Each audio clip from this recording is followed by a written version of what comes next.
Assalamualaikum warahmatullahi wabarakatuh. Alhamdulillahi rabbil alamin wa bihi nasta'in ala umurid dunya waddin. Allahumma salli wa sallim ala sayyidina Muhammadin wa ala alihi wa sahbihi ajma'in.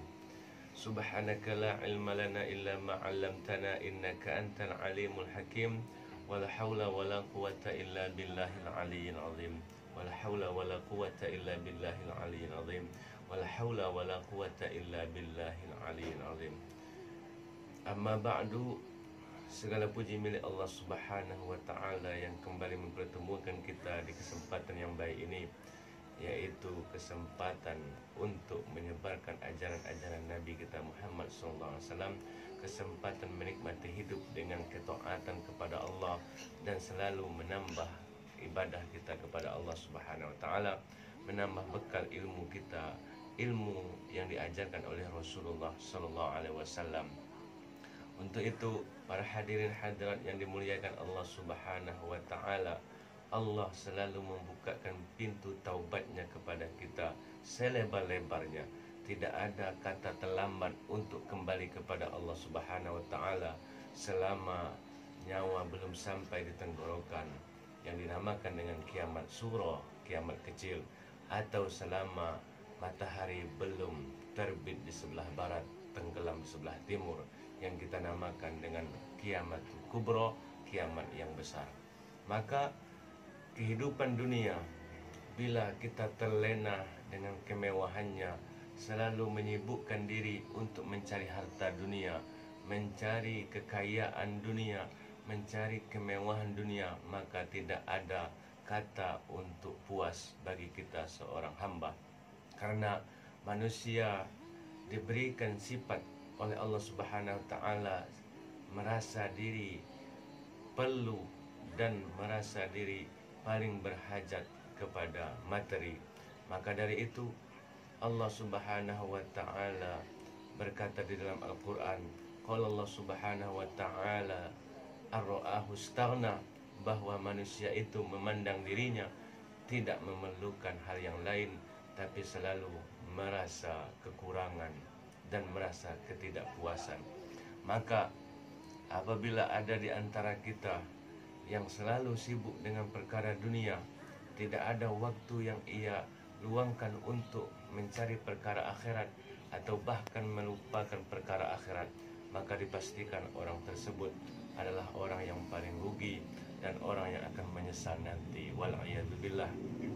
Karena harta dunia bila dikumpulkan maka akan kita dapati, namun tidak berhenti sampai di situ saja.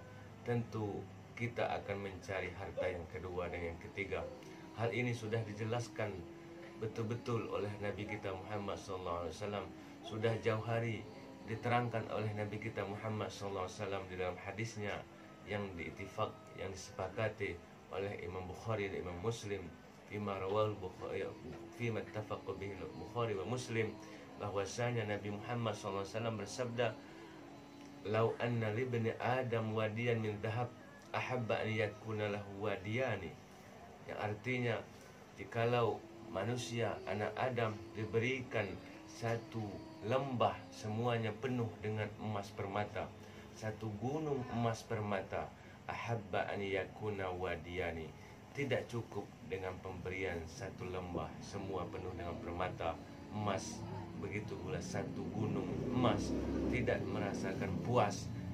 Ahabba an yakuna lahu wadiyani, masih ingin mencari gunung emas yang kedua. Ketika diberikan gunung emas dua, ingin mencari gunung emas yang ketiga. Begitulah seterusnya. Kapan akan datang kepuasan itu? Kapan akan datang kesadaran itu? Kata Nabi Muhammad SAW, walan yamla fahu illa turab, tidak akan terasakan puas hawa nafsunya mencari dunia, kurang daripada harta dunia, kecuali setelah disodorkan tanah ke dalam mulutnya. Arti kata, setelah datang kematian, dikuburkan jasadnya di dalam tanah, ditanam jasadnya di dalam liang kuburan, maka ketika itulah baru kata puas datang kepadanya. Na'udzubillah, thumma na'udzubillah. Thumma yatubullah ala man tab. Allah akan menerima taubat hambanya bila ia ingin kembali ke jalan Allah Subhanahu wa taala. Maka pesan Nabi kita Muhammad sallallahu alaihi wasallam bukan berarti tidak boleh mencari kekayaan dunia, tapi harus kita atur waktu-waktu selama 24 jam di dalam sehari semalam. Tidak semuanya kita habiskan untuk perkara dunia yang tidak ada kata akhir, yang tidak ada kata puas. Semuanya itu akan melalaikan kita. Namun kita atur waktu 24 jam. Ada waktu untuk beribadah kepada Allah, ada waktu untuk urusan dunia, ada waktu untuk urusan keluarga, ada waktu untuk bermunajat di hadapan Allah, mempelajari agama Allah bersama para ulama, mempelajari agama Allah melalui lisannya para ulama yang bersumberkan dari lisannya Nabi Mustafa sallallahu alaihi wasallam. Maka rugi besar orang yang terlena di dalam kehidupannya sehari-hari. Sedikit pun tidak ada waktu sempat, sedikit pun tidak ada kata sempat untuk datang ke masjid solat berjamaah. Disibukkan oleh urusan dunia, mencari kekayaan dunia. Tidak ada sedikit pun kata sempat untuk mendatangi majelis pengajian, majelis ta'lim. Tidak ada sedikit pun kata sempat untuk memberikan sedekah, untuk berziarah ke ulama, untuk bersilaturahim ke sesama kerabat dan keluarga. Maka orang ini yang akan rugi nanti di hari kiamat. Bahkan di dalam kepalanya selalu berangan-angan yang terlalu besar.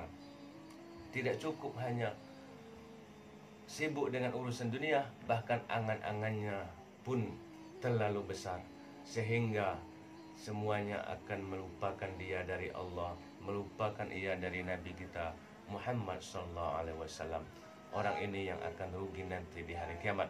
Di dalam Al-Quran Allah Subhanahu wa ta'ala sudah bersumpah, wal asri innal insana lafi khusr.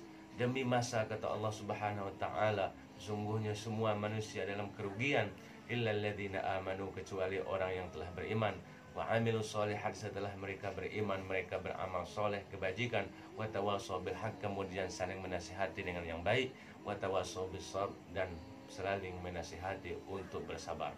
Maka buanglah angan-angan dari benak kita, dari hati kita yang terlalu jauh. Buanglah hayalan yang dari hati kita yang terlalu jauh, sehingga kita lupa akan jalan agama, jalan Nabi kita Mustafa Muhammad sallallahu alaihi wasallam. Malah di antara teman pernah kami bercerita dan menemukan di antara mereka selalu suka berhayal yang terlalu tinggi. Di antara hayalannya ketika kami tanya, hayalan apa yang kau renungkan wahai temanku? Ia menjawab, aku menghayal mendapatkan uang 1 miliar rupiah. Terus kami pun bertanya, apa yang akan kau lakukan dengan uang 1 miliar dalam hayalanmu itu? Ia pun berkata, uang 1 miliar ini akan aku berikan kepada ibuku 0,5 miliar dan kepada ayahku 0,5 miliar.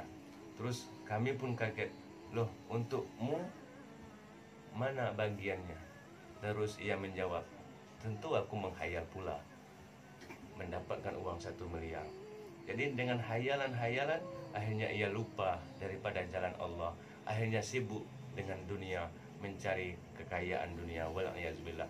Inilah fenomena di akhir zaman yang banyak kita temui.